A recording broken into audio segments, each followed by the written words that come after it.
The law office of Patterson and Associates occupied the third floor of a brick building in downtown Portland. I arrived 15 minutes early, as I always did for everything. The receptionist gave me a polite smile that didn't quite reach her eyes. "Ms. Chen? They're expecting you. Conference room B." I nodded my thanks and walked down the hallway, my footsteps silent on the plush carpet. Through the glass walls, I could see them already assembled. My parents, David and Susan Chen. My older sister Victoria. My younger brother Marcus. Uncle Wei, and Aunt Lynn. They were laughing about something. I opened the door, and the laughter died. "Oh," Victoria said, her perfectly manicured eyebrows rising. "You actually came?" "Of course I came," I replied quietly, taking a seat at the far end of the conference table. "Grandma passed away. This is her will reading." "Surprised you even knew she died," Marcus muttered, not quite under his breath. "Since you never visited." I folded my hands in my lap and said nothing. There was no point in explaining that I'd video-called Grandma every single day for the past 3 years. That we talked for hours about everything and nothing. That she taught me Mandarin over FaceTime and I taught her how to use Instagram. They wouldn't believe me anyway. My father cleared his throat. "We weren't sure you'd get the message. You're so busy with your life in Seattle." "I got the message," I said simply. The truth was, I'd been the one who received the call from the hospice nurse. I'd been the one on the phone with Grandma in her final hours, listening to her labored breathing, telling her I loved her in both English and Mandarin. But my family didn't know that. They'd been too busy arguing about funeral arrangements to notice who was actually with her, even if only virtually. Victoria was dressed in head-to-toe black designer clothes, looking like she was attending a fashion show rather than a will reading. "Well, let's get this over with. Some of us have actual commitments." The door opened and a distinguished man in his 60s entered, carrying a leather briefcase. "Good afternoon, everyone. I'm Robert Patterson. I'll be executing Mrs. Chen's will today." He settled into his seat and pulled out a thick folder. My family leaned forward eagerly. I sat back, watching. "Before we begin," Mr. Patterson said, "I need to confirm everyone's identity." He went around the table, checking IDs. When he got to me, he paused. "Ah, Ms. Lauren Chen. Your grandmother spoke of you often." "Did she?" I asked softly. "Extensively," he replied, and something in his tone made Victoria's eyes narrow. Mr. Patterson returned to his seat and opened the will. "Let me start by saying that Mrs. Mei Chen was very specific about her wishes. She updated this will multiple times over the past 5 years, most recently 8 months ago." 8 months ago? My mother frowned. She was already quite ill by then. "She was," Mr. Patterson agreed. "But she was of completely sound mind. I have medical certification to that effect from 2 independent physicians." Victoria waved her hand impatiently. "Can we just get to it? What did she leave to whom?" Mr. Patterson gave her a cool look. "Very well. Mrs. Chen's estate consists primarily of real property, specifically 9 rental properties in the Portland area, with a combined assessed value of approximately $4.2 million. The room went silent. I'd known about the properties, of course. Grandma had told me about each one, sharing stories of how she and Grandpa had built their portfolio from nothing, 2 immigrants working 3 jobs each to buy their first duplex in 1975. 9 properties. My father breathed. "I knew about 5, but 9? Your mother was a shrewd businesswoman," Mr. Patterson said. "She acquired the last 4 properties over the past decade. All are income-generating, fully rented, and professionally managed." Victoria's eyes were gleaming. "So, we divide them 3 ways? 3 for me, 3 for Marcus, 3 for Lauren." "Not exactly," Mr. Patterson said. "What do you mean, not exactly?"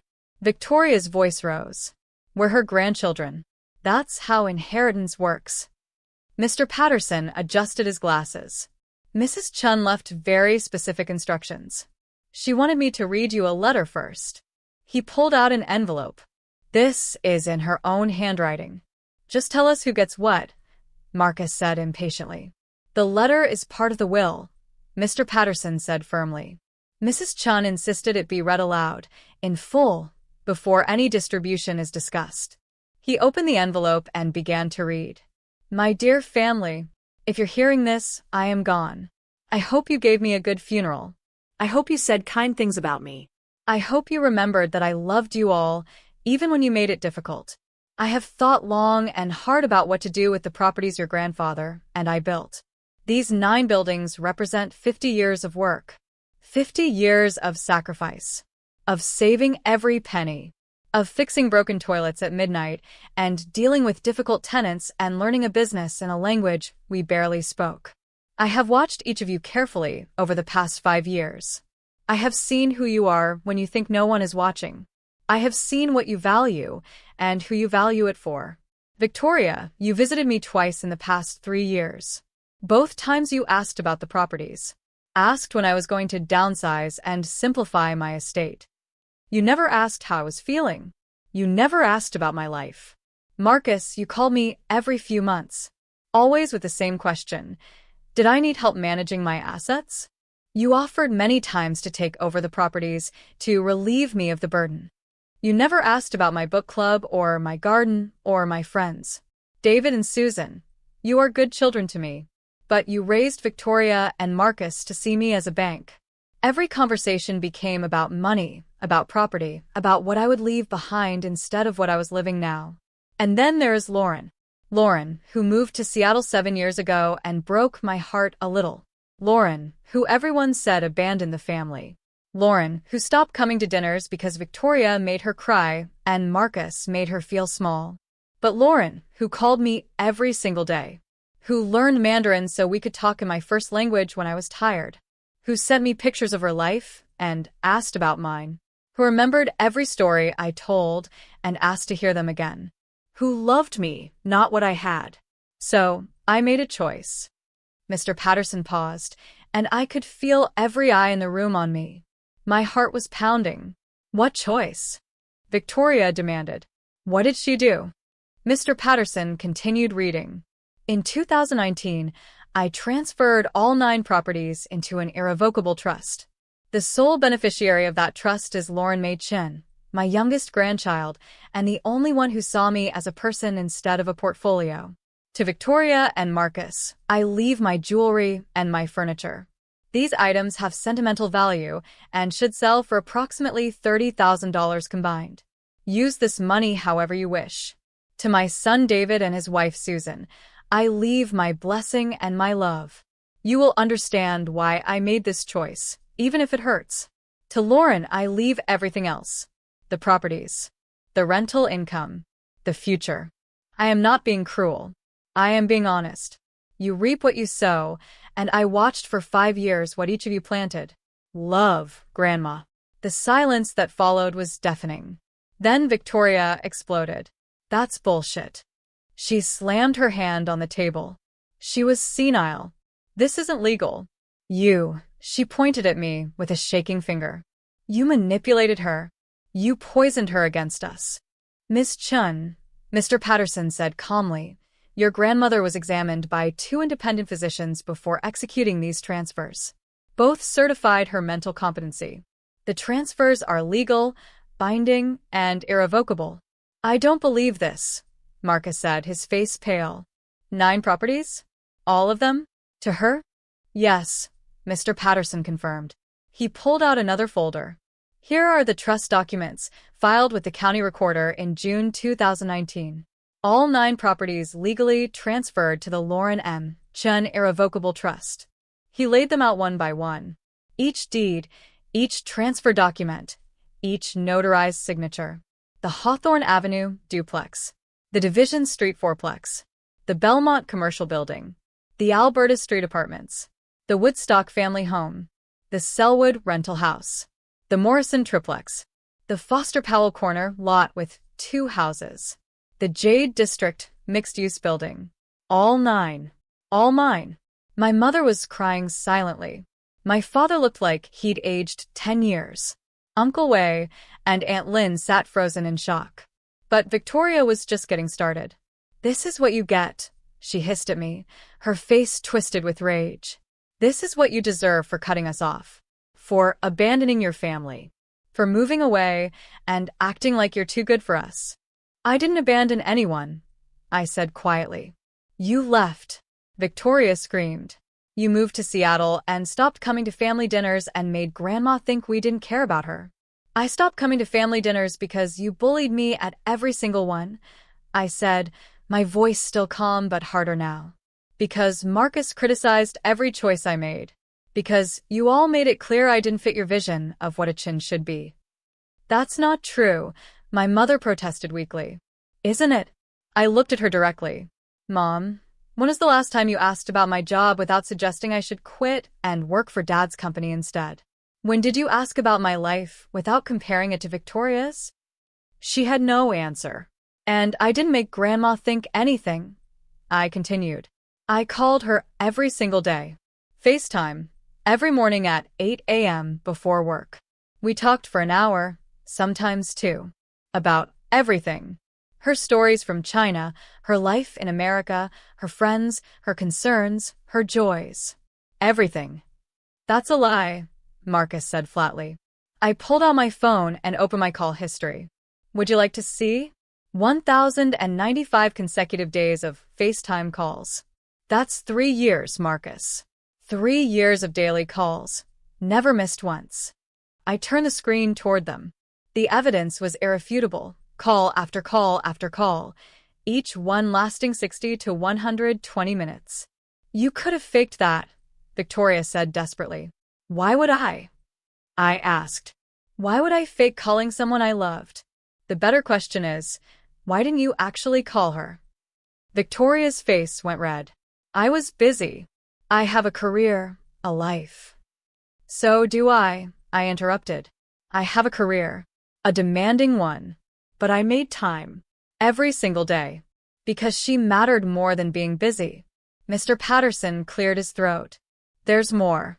Mrs. Chin also requested a financial audit of the property's management over the past 5 years. She asked me to review the accounts before the will reading. Why? My father asked, though his voice suggested he already knew. Because, Mr. Patterson said, pulling out yet another folder, there are significant discrepancies in the reported rental income versus the actual collected income. The temperature in the room seemed to drop 10 degrees. What kind of discrepancies? Uncle Wei asked nervously. The 9 properties generate approximately $14,500 in monthly rental income, Mr. Patterson said. That's $174,000 annually. However, the reported income to Mrs. Chin averaged only $98,000 annually over the past 5 years. The difference, approximately $380,000, appears to have been diverted. Diverted where? I asked, though I had a sinking feeling I knew. Mr. Patterson looked at Victoria and Marcus. The properties were being managed by various family members. Ms. Victoria Chin managed 4 properties. Mr. Marcus Chin managed 3. Your parents managed 2. We were doing Grandma a favor, Victoria protested. She couldn't handle them herself anymore. The management agreements you signed, Mr. Patterson continued calmly, specified that you would receive a 10% management fee. Instead, it appears you are keeping approximately 44% of rental income across all properties.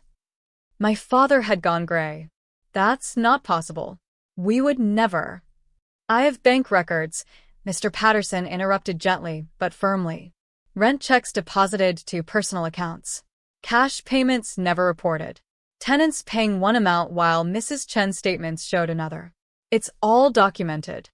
You are stealing from Grandma, I said, the realization hitting me like a physical blow. For 5 years. While she trusted you. We weren't stealing, Marcus shouted. We were working. Managing tenants, handling repairs, dealing with problems. We deserved that money. You deserved your 10% management fee, I said coldly. Not 44%. The difference is theft. This is insane, Victoria said, standing abruptly. I'm not sitting here listening to this. Mom, Dad, we're leaving. We'll fight this. We'll sue. There's no way this holds up in court. Sit down, Mr. Patterson said, and his tone made it a command, not a request. We're not finished. Victoria slowly sat back down, her hands trembling with rage. Mrs. Chen knew about the missing income, Mr. Patterson continued. She knew for at least 2 years before her death. She hired a private investigator to track where the money was going. She what? My mother whispered. She had you all followed. Your expenses tracked. Your bank deposits monitored. She documented everything. He pulled out a thick report. Victoria, you purchased a BMW in 2021 with cash. $47,000. Where did that money come from? Victoria said nothing. Marcus, you took 3 trips to Vegas in 2022. High roller suites, expensive restaurants. Total expenses approximately $35,000. On a salary of $52,000 per year, how did you afford that? Marcus stared at the table. David and Susan, you renovated your kitchen last year. Top-of-the-line appliances, custom cabinets. The contractor's invoice was $78,000.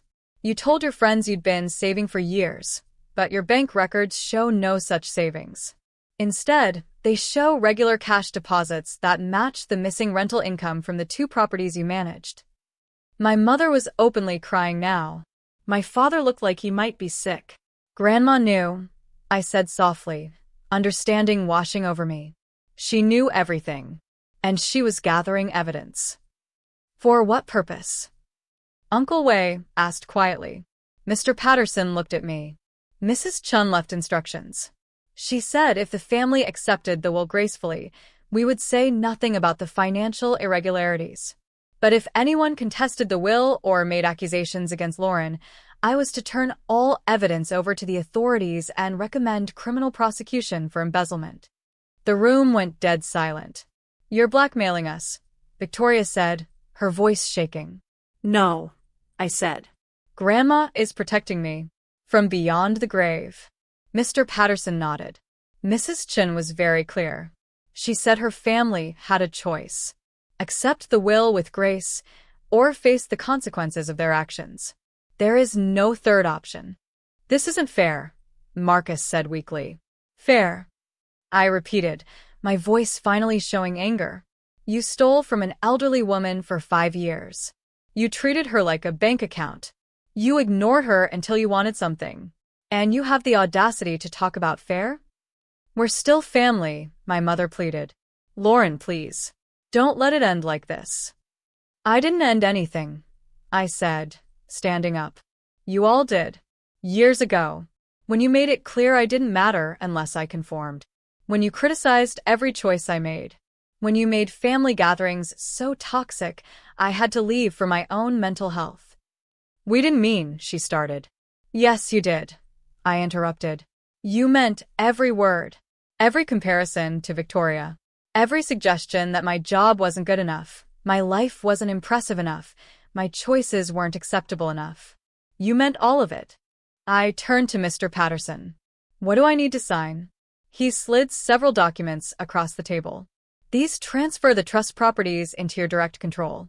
You'll also need to meet with the property management company next week to discuss ongoing operations. I signed each one, my hand steady despite my racing heart. Victoria watched me with pure hatred in her eyes. You're really going to do this? Take everything. Leave us with nothing. You're getting $30,000 in jewelry and furniture, I reminded her. That's more than I got from this family in emotional support over the past 7 years. How can you be so cold? She demanded. I learned from the best, I replied, meeting her gaze. I learned from a family that measured love and property values and saw people as assets to be managed. I gathered my copies of the documents and stood. Mr. Patterson, thank you for your time. Please send any additional paperwork to my Seattle address. Of course, Ms. Chen. I walked toward the door. My father called out, Lauren, wait. Please, can we talk about this? I paused but didn't turn around. About what, Dad? About how you stole from Grandma. About how you raised my siblings to see me as less than. About how you never once defended me when they tore me down. We love you, he said desperately. No, I said quietly. You love the idea of me. The version that stayed small and quiet and didn't challenge your authority. The daughter who would have accepted being cut out of Grandma's will without question. But you don't love me.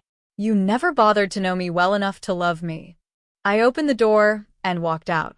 Behind me, I heard Victoria scream something, heard my mother sob, heard chairs scraping. But I didn't look back. The next 6 weeks were a blur of legal paperwork, property inspections, and family voicemails I didn't return. Victoria tried to contest the will anyway, despite Mr. Patterson's warning. The case was dismissed within 2 weeks. Grandma's documentation was too thorough, her mental competency too well established. When Victoria's lawyer filed the dismissal, Mr. Patterson called me. Miss Chun, given that your sister contested the will, your grandmother's instructions are now in effect. I'm required to turn the financial evidence over to the district attorney's office. I sat in my Seattle apartment, looking out at the rain, thinking about Grandma. Do you have to? Those were her explicit wishes, yes. I closed my eyes. Then do it. She earned the right to decide this, even after death. The investigation moved quickly. Bank records don't lie, and Grandma's PI had been thorough. Within a month, Victoria, Marcus, and my parents were all charged with embezzlement. The amounts were significant enough that prison time was possible. Victoria called me from her lawyer's office, crying and begging. I listened to the voicemail once, then deleted it. Marcus sent emails, angry ones, desperate ones, apologetic ones. I blocked his address. My parents tried a different approach. They showed up at my apartment in Seattle. I almost didn't answer the door. But something, maybe curiosity, maybe a last shred of hope, made me open it. They looked terrible. My mother had aged years and weeks. My father's hands shook as he held his hat. Can we come in? He asked. I should have said no. But I stepped aside and let them enter. We sat in my living room in awkward silence. Finally, my mother spoke. We're sorry. For everything. For how we raised Victoria and Marcus. For how we treated you. For stealing from my mother. For all of it. Okay, I said neutrally. Okay. My father looked confused. That's all you have to say? What do you want me to say, Dad? That I forgive you? That we can pretend this never happened? We want our daughter back, my mother said, tears streaming down her face. Which daughter? I asked. The real me, or the version you wanted me to be? She had no answer. Here's the truth, I said, leaning forward. I spent 27 years trying to be enough for this family. Smart enough, successful enough, Chinese enough, American enough. I was never enough. There was always something wrong, my job, my apartment, my friends, my choices. Everything was subject to criticism and comparison. We were trying to help you. My father started. You were trying to control me. I interrupted. There's a difference. And when I finally found the courage to set boundaries, to move away, to build a life that made me happy, you punished me for it. You made me the family's scapegoat. We didn't mean to, my mother protested. But you did, I said firmly. Impact matters more than intent. And the impact was that I felt unwelcome in my own family. Until Grandma. She was the only one who saw me. Really saw me. And she protected me the only way she knew how. My father stood up abruptly. So that's it? You're going to let us go to prison? Let your brother and sister have criminal records? Destroy the family? I didn't destroy anything, I said, standing to face him. You all did that yourselves. You stole. You lied. You hurt someone who trusted you. Those are your choices, not mine. Please, my mother begged. You could ask them to drop the charges. Tell them it was a misunderstanding. It wasn't a misunderstanding. It was theft. $380,000 worth. For 5 years. From an elderly woman who loved you. She had plenty of money, my father shouted. That's not the point. I shouted back, my control finally breaking. The money isn't the point. The point is that you saw her as a resource instead of a person. Just like you saw me as a reflection of your success instead of as an individual. Just like you taught Victoria and Marcus that love is transactional and family is about hierarchy and control. I was breathing hard, tears running down my face. You broke something in all of us. Grandma was just the only one brave enough to say it out loud. They left shortly after that. I stood at my window and watched them drive away, feeling nothing but emptiness. Despite the emotional turmoil, I had 9 properties to manage. I met with the property management company Grandma had used, a woman named Jennifer who'd worked with her for 20 years. Your grandmother was remarkable, Jennifer said as we toured the first property. She knew every tenant by name, remembered their children's birthdays, fixed things herself well into her 80s because she said it showed respect for the people living there. She never told me she did that, I said softly. She didn't like to brag, but she cared about these buildings. They weren't just investments to her, they were communities. Over the next month, I visited all 9 properties, met every tenant, heard their stories, learned which repairs were needed, which tenants were struggling, which buildings needed attention. And I understood, finally, what Grandma had been trying to tell me. These properties weren't about wealth. They were about legacy, about caring for people, about building something that mattered beyond dollars and cents. I made changes. I hired Jennifer's company to continue managing the properties. I set aside funds for repairs and upgrades. I established a hardship fund for tenants who fell on difficult times. Grandma had done this informally, but I made it official. The rental income, after all expenses and proper management fees, was about $118,000 annually. I didn't need it. My software engineering job paid well. So I did what Grandma would have wanted. I established the Mei-Chin Scholarship Fund for first-generation Asian American students. I donated to immigrant services organizations. I set up a grant program for elderly residents who needed help with housing costs. And I kept calling the properties every week, just like Grandma had. Not to check on the finances, but to check on the people. The embezzlement trial happened 9 months after the will reading. All 4 defendants, Victoria, Marcus, and my parents, took plea deals rather than face a jury. Victoria got 2 years probation and had to repay $112,000. Marcus got 18 months probation and owed $89,000. My parents, as the oldest and least culpable, got probation and owed $179,000 collectively. None of them would see jail time, but all would have felony convictions. The prosecutor called me as a witness for the sentencing hearing. I almost refused, but Mr. Patterson convinced me. Your grandmother wanted the truth told, he said. Not for revenge. For accountability. So I went. I sat in the courtroom and watched my family stand before the judge. Victoria looked defiant. Marcus looked broken. My parents looked ashamed. When it was my turn to speak, I stood at the podium and looked at the judge. Your Honor, these are my family members. I grew up with them. I loved them. Part of me still does. I paused, gathering my thoughts. But they hurt someone I loved very much. They took advantage of her trust, her generosity, her hope that family meant something.